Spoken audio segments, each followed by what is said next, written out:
Hi అండి. నమస్తే. Welcome to అమ్మాయి లోకం. అందరూ ఎలా ఉన్నారు? నేనైతే చాలా బాగున్నాను. మీరందరూ కూడా బాగుండాలని మనస్ఫూర్తిగా కోరుకుంటున్నాను.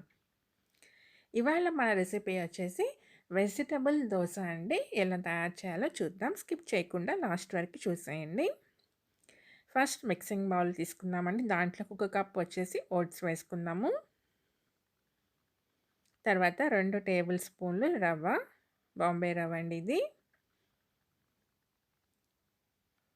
ఆ తర్వాత ఒక పెద్ద ఉల్లిపాయ, 2 పచ్చిమిర్చి సన్నగా తరిగి వేసుకుందామండి. తర్వాత క్యాప్సికమ్, ఒక క్యాప్సికాన్ని చిన్న చిన్న ముక్కలుగా కట్ చేశాను అనమాట. అవి కూడా వేసుకుందాము. తర్వాత కొంచెం కరివేపాకండి, సన్నగా తరిగిన కొత్తిమీర. ఇక్కడ వచ్చేసి ఆఫ్టర్నూన్ది క్యారెట్ గ్రీన్ పీస్ కర్రీ ఉందండి నా దగ్గర లెఫ్ట్ ఓవర్. దాన్ని వేస్ట్ చేయకుండా నేను దీంట్లో కలిపేశాను. మీరు క్యారెట్ తురిమేసి ఒక క్యారెట్ వేసుకోండి, కొంచెం పచ్చి బఠానీలు వేసుకోండి. ఆ తర్వాత 1 టేబుల్ స్పూన్ జీలకర్ర, రుచికి సరిపడినంత ఉప్పు అండి. మీకు నచ్చిన వెజిటబుల్స్ వేసుకోవచ్చు, దీంట్లో చాలా టేస్టీగా ఉంటుంది. ఇప్పుడు ఇవన్నీ మంచిగా ఒకసారి మిక్స్ చేసేసుకుందామండి. కొంచెం కొంచెంగా వాటర్ వేసుకొని మిక్స్ చేసుకుందాము. ఒకేసారి ఎక్కువ నీళ్ళైతే పోసుకోవద్దండి.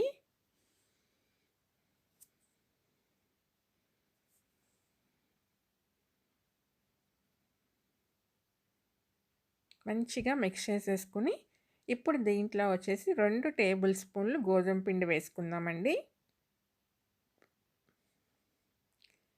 ఈ గోధుమ పిండి ఎందుకు అనంటే మనకి మంచిగా బైండింగ్ కోసం అనమాట.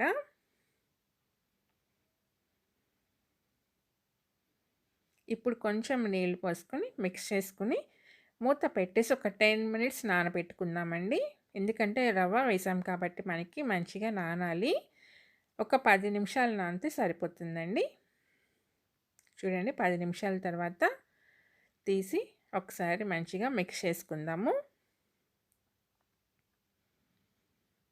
అంతేనండి, పిండి అయితే రెడీ అయిపోయింది.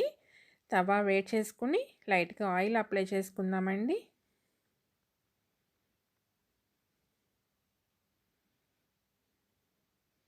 కొంచెం కొంచెంగా పిండి వేసుకొని జస్ట్ ఇట్లా స్ప్రెడ్ చేసుకుని మనం దోశలాగా రెడీ చేసుకుని తీయటమేను. సిమ్లో పెట్టుకొని కుక్ చేసుకుందామండి. అప్పుడే మనకి మంచిగా 2 పక్కల ఫ్రై అవుతుందన్నమాట.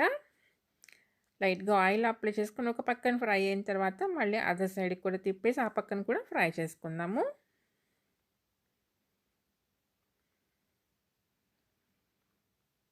అంతేనండి, హెల్తీ టేస్టీ అయిన వెజిటబుల్ దోశ అయితే మనది రెడీ అయిపోయింది. బ్రేక్ఫాస్ట్ డిన్నర్ రెసిపీ అండి.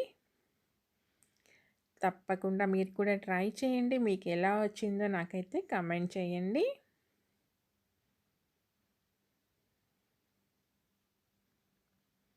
అలానే ఫస్ట్ టైం చూస్తున్నారా, తప్పకుండా సబ్స్క్రైబ్ చేసుకొని చూడండి. ఒక లైక్ ఇచ్చేయండి. మీ ఫ్రెండ్స్కి, ఫ్యామిలీ మెంబర్స్కి షేర్ చేయండి. ఈరోజు రెసిపీ అయితే ఇంతేనండి. రేపు ఇంకో కొత్త రెసిపీతో మీ ముందుకు వచ్చేస్తాను. Thank you for watching.